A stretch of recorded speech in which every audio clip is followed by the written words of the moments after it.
예림단장 칼럼입니다. 기독교의 핵심 진리에 대해서 나누고 있는데요.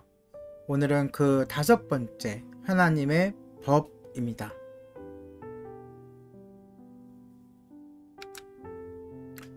하나님은 자신 외에 어떤 법에도 구속받지 않으십니다.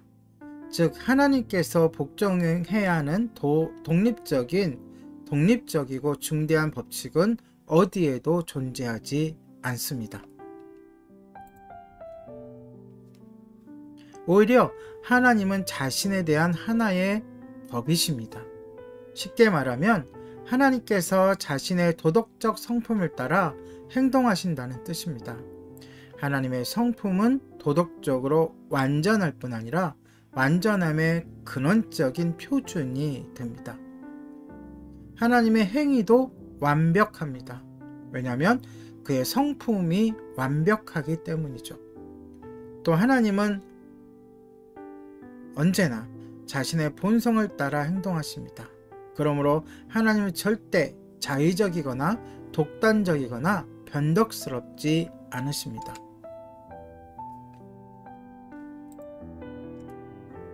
하나님은 언제나 올바르게 행하십니다. 하나님은 피조물인 우리 또한 옳게 행해야 합니다. 하나님은 우리에게 성경에서 드러내신 자신의 도덕법칙을 따라 살라고 요구하십니다. 하나님의 법은 궁극적인 의의 기준이며 옳고 그름을 판단하는 궁극적인 규범입니다. 하나님께서는 우리를 다스리시는 통치자로서 우리에게 의무를 부과하시고 순종을 명령하시고 우리의 양심을 구속하실 권한이 있으십니다. 또한 우리가 그의 법을 어기는 불순종에 대하여 징계하실 능력과 권리를 갖고 계십니다. 죄는 하나님의 법에 불순종하는 것이라고 정의할 수 있기 때문입니다. 성경의 어떤 법은 하나님의 성품에 직접적인 기반을 둡니다. 이러한 법은 하나님과 인간의 관계에서 영속적이고 상호 교통하는 요소들을 반영합니다. 좀 어렵죠? 풀어드릴게요. 영속적이고, 그렇죠? 하나님의 법은 성경에 많은 법이 있는데 그 중에 영속적이고 계속되고 지금도 유효하고 앞으로도 계속 지켜야 나갈 법이 있고, 그 법 또한 하나님이 지금도 작동하시고 요구하신다는 겁니다. 그 반면에 다른 법이 있습니다. 이 법은 사회의 일시적 상황을 위한 것들입니다. 앞에 그 법은 절대적이고 영구적인 반면에 뒤에 이 어떤 법들, 가령 이스라엘의 음식과 의식에 대한 규례, 그런 것들 있잖아요. 그런 규례 등은 역사적인 원인 때문에 하나님께서 무효화하실 수도 있다는 뜻입니다. 오직 하나님 자신만이 그러한 법들을 파기하실 수 있습니다. 우리 맘대로 파기하는 게 아닙니다. 우리는 결코 자율적이지 않습니다. 다시 말해, 우리는 우리 자신의 법을 따라 살 수 없습니다. 왜냐하면 그럴 자격이 없기 때문이죠. 인류의 도덕 상태는 타율의 지배를 받으며 다른 사람의 법에 따라 삽니다.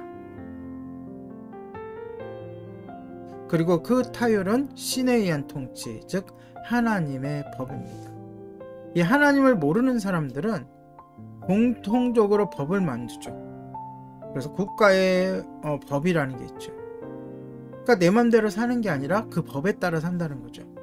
그러나 하나님을 믿고 하나님을 아는 우리들은 하나님의 법에 따라 사는 것입니다. 그 법을 뭐라 그러냐? 바로 신율이라고 합니다.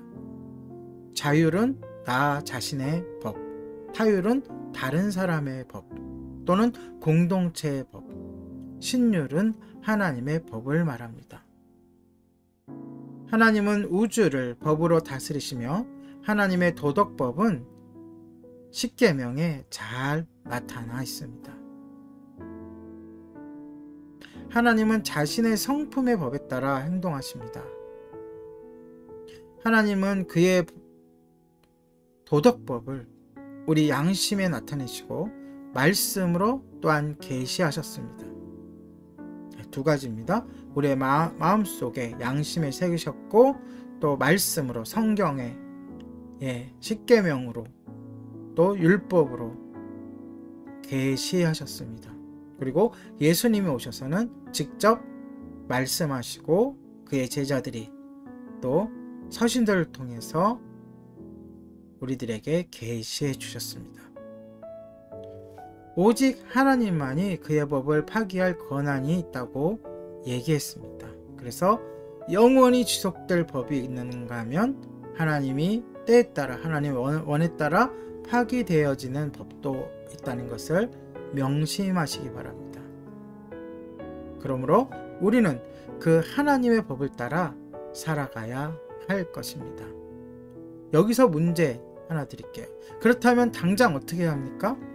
그 법이 무엇인지 하나님의 말씀 앞에 서고 그 말씀을 읽고 묵상해야 할 것입니다. 오늘의 예림단장 칼럼이었습니다.